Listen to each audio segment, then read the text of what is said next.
আমার নাম হচ্ছে রুজিনা। আমি মনে করেন আমি অনেক অসহায় মানুষ। তো সকাল ৬টা বাজে বাইরেই, রাত ১টা ২টা বাজে আমি বাসায় যাই। আমার ২টা সন্তান আমি মানুষ করতে পারব, এই আপনাদের কাছে আমার অনেক আশা। বাসায় কাজ করছি, বাসায় কাজ করে শান্তি নাই। তারপরে ইট ভাঙছি, অনেক কিছু করছি জীবনের জীবিকার জন্য। তো আমার এক ছেলে এক মেয়ে। মেয়ে মাদ্রাসায় পড়ে, ছেলে একটা কারখানায় কাজ করে। তো আমি এক মার একা, আমার মা নাই, বাপ নাই। আমি এই কাজটা করতেছি। আমার আম্মু ব্লাড ক্যান্সার, অনেক অনেক টাকা পয়সা ভাঙছি।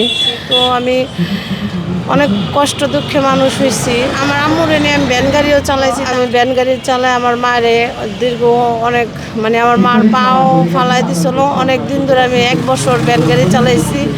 তো আমার স্বামী নাই, আমি এইটা বাইছে নিছি আমার নিজের স্বাধীনতা মতো। আমার অনেক কষ্ট, অনেক দুঃখ আমার ছেলে আমার মেয়ে মানুষ করার জন্য। তো আমারও পিছে অপারেশন হয়েছিল, আমারও অনেক টাকা পয়সা গেছে। এখনও আমার অপারেশনের সাইড বা ডাইন সাইডে আমার অপারেশন করা। তো অনেক সময় ব্যথা করে, অনেক সময়ই করে। তো আমি বাড়ি কোনো কাজ করতে পারি না, তার জন্য আমি এটা বাইছে নিচ্ছি। তো আমি এটা ভাড়া চালাই। আমার পৃথিবীতে কেউ নাই।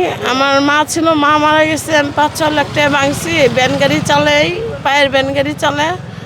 তো আমার মা নাই, বাপ নেই, কেউই নেই দুনিয়ায়। আমি এক মার একাই। তো আমার এটা আমি ভাড়া চালাই, ঝাউচর থাকি, ক্যামরাইংচর ঝাউচর।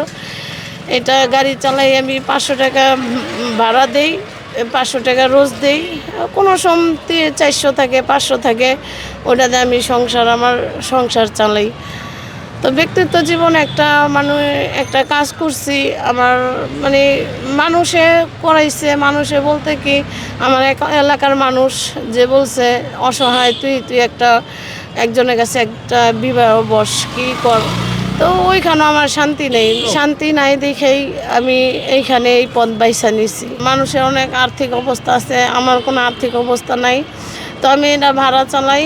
যদি এই যে ভাইয়ার সাক্ষাতে আমি কথা বলতেছি, যদি কোনো হৃদয় ব্যক্তি যদি অসহায় হিসাবে কি কোনো হিসাবে যদি আমার কোনো একটা লাইন কইরা দেন, তাহলে আমি জীবনে অনেক কৃতজ্ঞ থাকুম। আমার 2টা সন্তান, আমার 2টা সন্তান আমি মানুষ করতে পারব, এই আপনাদের কাছে আমার অনেক আশা।